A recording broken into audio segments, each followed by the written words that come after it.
Amerika Serikat secara terbuka mendorong Portugal untuk mempercepat modernisasi kekuatan udaranya dengan mengganti armada F-16 yang sudah lama beroperasi ke jet tempur siluman F-35. Langkah yang dinilai akan meningkatkan interoperabilitas NATO, sekaligus memperkuat daya gentar pertahanan udara negara tersebut di tengah dinamika keamanan Eropa yang kian kompleks. Amerika Serikat secara terbuka menganjurkan Portugal untuk mengganti armada F-16 mereka dengan jet tempur generasi kelima F-35 Lightning II. Ini bukan sekedar saran santai di sela-sela minum kopi diplomatik, tetapi disampaikan langsung oleh diplomat Amerika dalam wawancara resmi dengan CNN Portugal. Yang dibicarakan bukan cuma soal ganti pesawat lama dengan yang baru, ini tentang interoperabilitas NATO. Artinya, bagaimana semua negara anggota bisa berbicara dalam bahasa militer yang sama saat operasi gabungan berlangsung.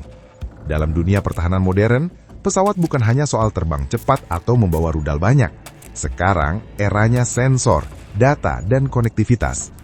F-35 sering disebut sebagai komputer terbang bersenjata. Ia mampu menggabungkan berbagai sensor, memproses informasi secara real-time, lalu membagikannya ke unit lain, baik di udara, laut, maupun darat. Jadi bukan cuma menembak, tapi juga menjadi pusat informasi di medan pertempuran. Amerika menyampaikan argumen yang cukup logis. Banyak negara Eropa sudah mengadopsi F-35 atau sedang dalam proses kontrak. Ketika Inggris, Italia, Belanda, Norwegia, Denmark, Finlandia, Jerman, hingga Belgia menggunakan platform yang sama, maka operasi bersama menjadi jauh lebih sederhana. Bayangkan, satu grup WhatsApp besar NATO, semua pakai sistem yang sama. Tidak ada yang pakai versi lama yang bikin file tidak bisa dibuka. Dalam konteks militer, keseragaman ini berarti efisiensi logistik, pelatihan yang terintegrasi, dan kemampuan tempur kolektif yang lebih solid. F-35 dikenal dengan kemampuan siluman yang membuatnya sulit terdeteksi radar. Selain itu, pesawat ini memiliki integrasi sensor canggih, kemampuan peperangan elektronik, serta sistem berbagi data yang memungkinkan pilot melihat gambaran besar medan pertempuran. Dalam operasi modern, keunggulan informasi seringkali lebih menentukan daripada sekedar jumlah amunisi. Jadi, dengan kata lain, siapa yang lebih cepat memahami situasi, dia yang unggul. Namun, Portugal bukan negara yang langsung mengangguk tanpa berpikir panjang.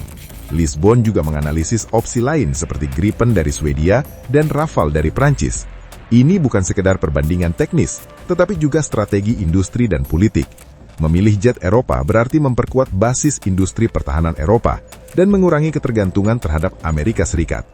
Armada F-16 Portugal sendiri bukan pesawat sembarangan. Selama puluhan tahun, F-16 telah menjadi tulang punggung banyak angkatan udara NATO. Lincah, terbukti dalam berbagai konflik, dan relatif ekonomis dibanding jet generasi baru. Tetapi teknologi terus bergerak. Tantangan hari ini bukan lagi sekedar duel udara klasik, melainkan peperangan jaringan, sistem pertahanan udara berlapis, dan ancaman elektronik yang kompleks. Amerika juga menekankan bahwa rantai produksi F-35 tersebar di berbagai negara Eropa. Jadi walaupun pesawatnya buatan Amerika, industrinya bersifat transatlantik. Banyak komponen diproduksi di Eropa, menciptakan lapangan kerja dan keterlibatan industri lokal. Ini cara Washington meyakinkan bahwa F-35 bukan hanya produk ekspor, tetapi proyek bersama sekutu. Di sisi lain, keputusan ini tidak sederhana. Biaya akuisisi F-35 cukup tinggi, begitu juga biaya operasional dan pemeliharaannya. Portugal harus menghitung dengan sangat teliti berapa anggaran yang tersedia, bagaimana dampaknya terhadap program pertahanan lain, dan seberapa besar manfaat jangka panjangnya. Di sini letak seriusnya. Ini bukan belanja impulsif seperti mengganti ponsel karena kamera lebih bagus. Ini investasi strategis untuk puluhan tahun ke depan. Kalau Portugal memilih F-35, maka posisinya dalam NATO akan semakin terintegrasi dalam jaringan tempur generasi kelima.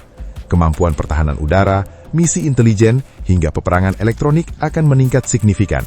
Tetapi jika memilih opsi Eropa seperti Gripen atau Rafale, message politiknya juga tidak kalah penting.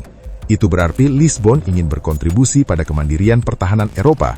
Di tengah perdebatan tentang strategik autonomi Uni Eropa, pilihan tersebut bisa memperkuat industri pertahanan regional dan mengurangi dominasi teknologi Amerika di langit Eropa.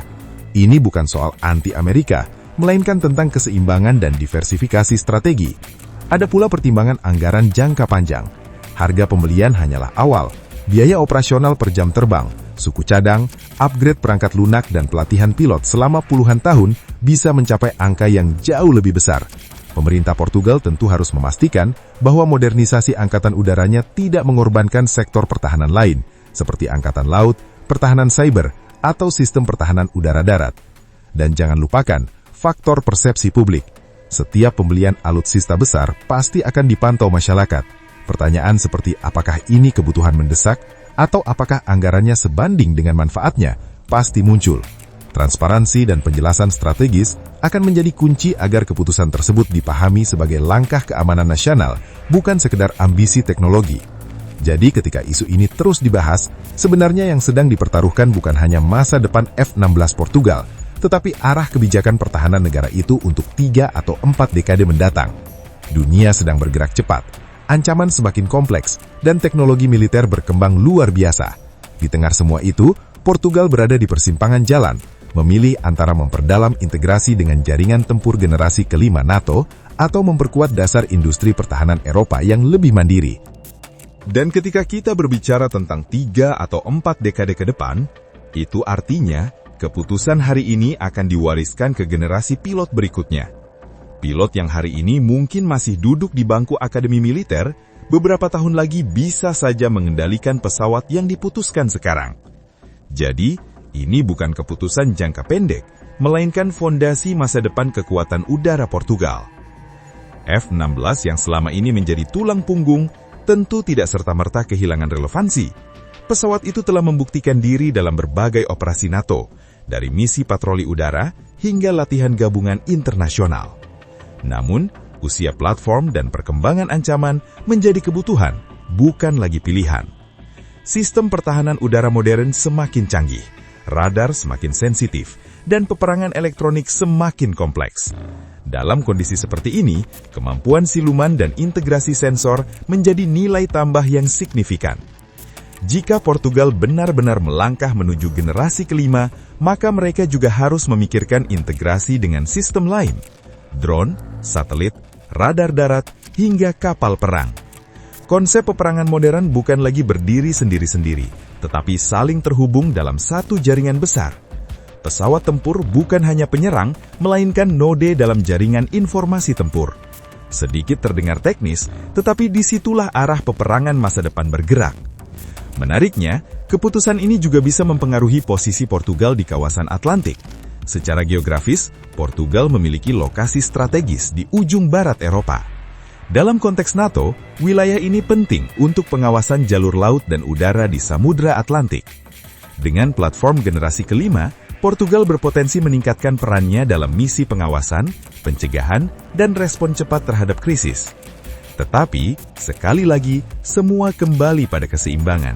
Keseimbangan antara kemampuan dan anggaran, antara integrasi dan kemandirian, antara teknologi tercanggih dan realitas ekonomi nasional. Pemerintah Portugal sejauh ini masih bersikap hati-hati dan belum mengambil keputusan final. Itu menunjukkan bahwa isu ini dipertimbangkan secara serius, bukan sekedar mengikuti tren. Karena pada akhirnya, modernisasi pertahanan bukan soal gengsi atau mengikuti siapa yang paling dulu membeli teknologi terbaru. Ini tentang memastikan bahwa ketika situasi genting benar-benar datang, negara tersebut siap. Siap secara teknologi, siap secara doktrin, dan siap secara politik. Dan di tengah dinamika global yang semakin kompetitif, setiap langkah strategis seperti ini selalu membawa dampak yang jauh melampaui sekedar pergantian satu jenis pesawat tempur. Thanks banget buat yang udah nonton sampai habis. Kalau suka, ya di-like aja. Kalau merasa cocok, langsung subscribe. Dan kalau jempol udah gatal pengen ngetik, antem aja tuh kolom komentar. Mau debat? Boleh. Mau bercanda? Gas. Yang penting sopan.